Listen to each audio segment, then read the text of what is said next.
Selamat malam, Mener dan teman-teman. Kami dari kelompok 2 yang terdiri dari anggota Aurel, Alexandrio, Christian, dan Ricci dan juga Teresia. Pada kesempatan kali ini kami akan mempresentasikan hasil penelitian kami yang berjudul Analisis Moda Transportasi dan Waktu Tempuh Mahasiswa ke Kampus. Langsung saja kita masuk ke pembahasan. Pada bagian pendahuluan, kita mulai dari latar belakang penelitian. Transportasi merupakan hal yang sangat penting bagi mahasiswa untuk pergi ke kampus. Saat ini, sebagian besar mahasiswa masih menggunakan kendaraan pribadi. Namun, dengan perkembangan teknologi, muncul alternatif seperti ojek online yang lebih praktis dan mudah diakses. Untuk metode penelitian, kami menggunakan survei berupa kuesioner online yang diisi oleh 43 mahasiswa. Data yang didapat kemudian dianalisis menggunakan Microsoft Excel dengan metode statistik deskriptif. Selanjutnya, tujuan dari penelitian ini adalah untuk mengetahui bagaimana mahasiswa pergi ke kampus, termasuk moda transportasi yang digunakan. Kami juga menganalisis jarak, waktu tempuh, serta biaya transportasi harian. Selain itu, kami menghitung nilai statistik seperti rata-rata, median, modus, dan standar deviasi. Penelitian ini juga bertujuan untuk melihat keterlambatan mahasiswa akibat kemacetan, tingkat kepuasan mereka, serta hubungan antar variabel yang diteliti. Oke, kita langsung saja ke bab 2, yaitu distribusi frekuensi profil responden. Nah, seperti yang kita bisa lihat, itu ada dua diagram. Yang pertama adalah diagram batang, dan yang kedua adalah diagram lingkaran. Kita bisa lihat untuk diagram batangnya, itu range-nya dari 0 sampai 35.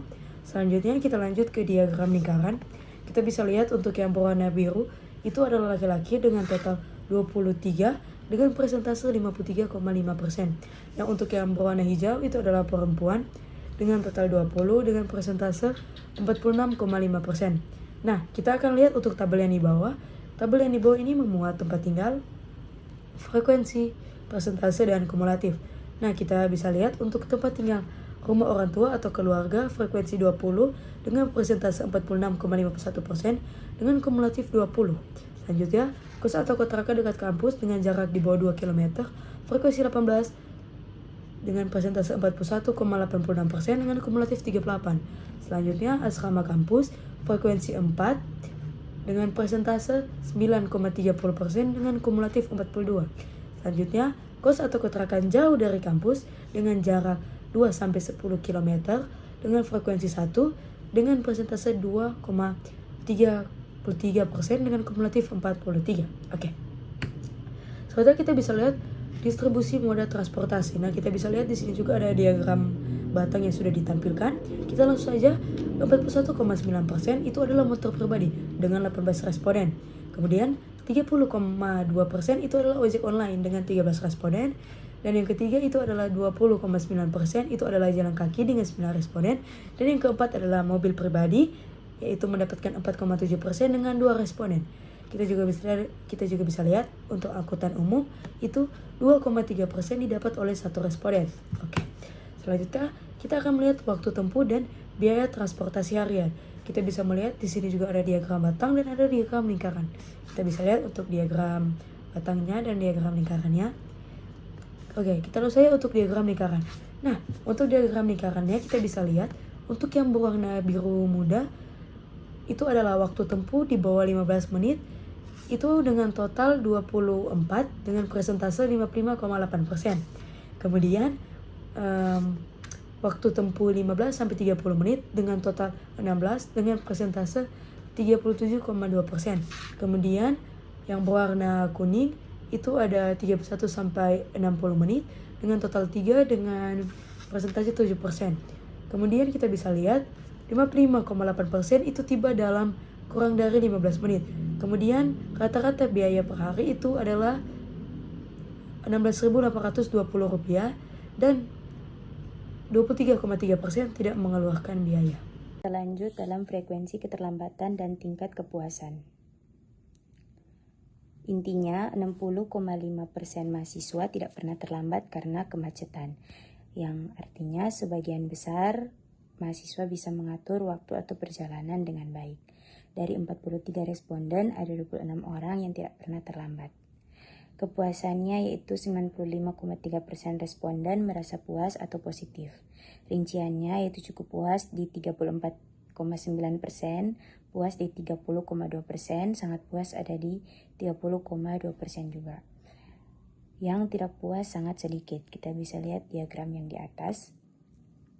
Ya, artinya sistem transportasi atau pilihan moda yang digunakan mahasiswa cukup efektif dan walaupun ada kemacetan, tidak terlalu berdampak besar terhadap keterlambatan. Ada di bab 3 yaitu statistik deskriptif. Tabel ini berisi ringkasan angka-angka penting dari data. Penjelasan dari tiap kolom tersebut yaitu ada di min atau rata-rata, median nilai tengah, modus nilai paling sering muncul, standar deviasi yaitu menunjukkan seberapa menyebar data, min, minimal dan maksimal, nilai terkecil dan terbesar. Interpretasi variabel. Yaitu pertama ada jarak ke kampus, yaitu min 5,79 km, median 1,80 km, ya artinya banyak mahasiswa tinggal dekat kampus, tetapi ada beberapa yang sangat jauh, maksimal 28 km. Jadi rata-rata naik.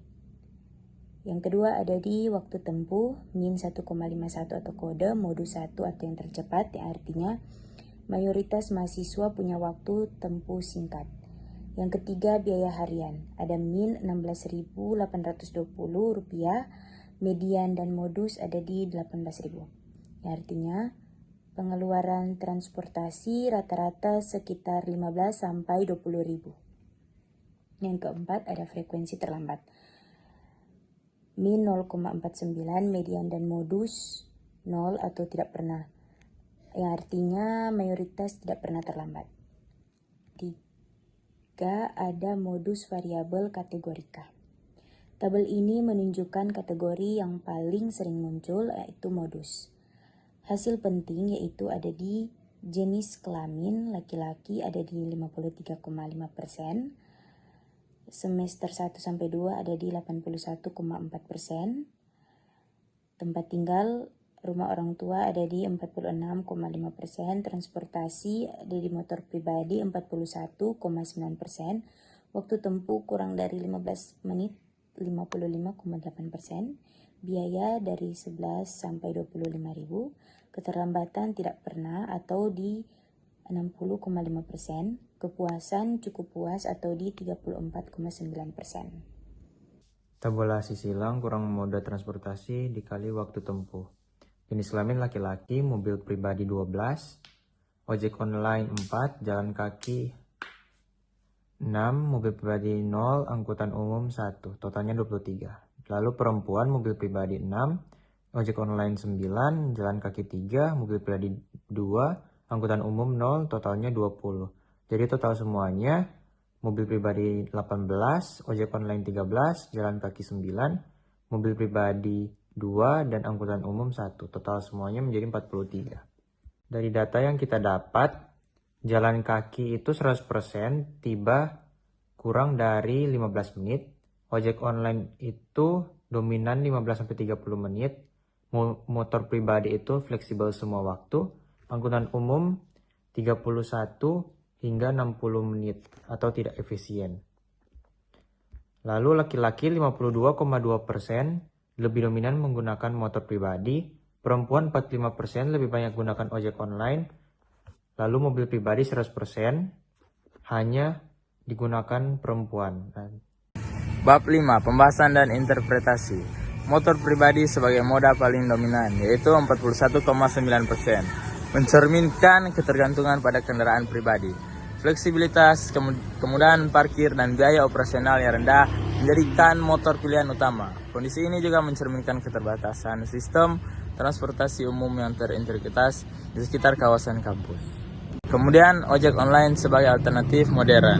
Ojek online sebanyak 30,2% menjadi pilihan kedua terbesar, khususnya di kalangan perempuan. Faktor keamanan, kemudahan pemesanan, dan transportatif tarif menjadi alasan utama perempuan memilih ojek online. Bagi mahasiswa tanpa kendaraan sendiri, ojek online menjadi solusi yang ekonomis. Kemudian, aksesibilitas dan kedekatan tempat tinggal. Tingginya proporsi mahasiswa yang menempuh perjalanan kurang dari 15 menit, yaitu 55,8%. Erat kaitannya dengan banyaknya mahasiswa yang tinggal di kos dekat kampus, yaitu 41,9%. Semua pengguna jalan kaki tiba dalam kurang lebih 15 menit, membuktikan hubungan antara kedekatan tempat tinggal dan pilihan moda aktif. Kemudian, keterlambatan dan kepuasan. Rendahnya frekuensi keterlambatan yaitu 60,5%. Tidak pernah terlambat, menunjukkan bahwa mayoritas mahasiswa telah mengadaptasi pilihan moda. Kepuasan mahasiswa yang tinggi yaitu 95,3% positif, mengindikasikan bahwa mahasiswa telah menemukan moda transportasi yang sesuai kebutuhan dan kondisi mereka. Kemudian bab yang keenam yaitu kesimpulan dan rekomendasi.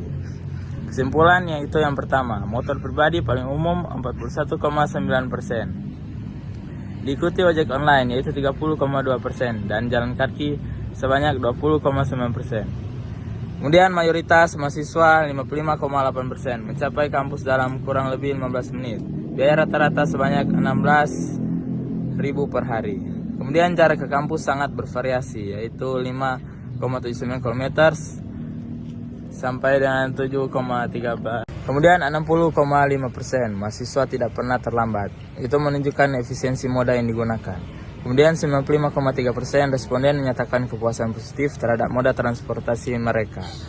Kemudian laki-laki lebih memilih motor pribadi yaitu sebanyak 52,2%. Perempuan lebih memilih ojek online sebanyak 45%. Kemudian seluruh pengguna jalan kaki yaitu sebanyak 100% tiba dalam kurang lebih 15 menit.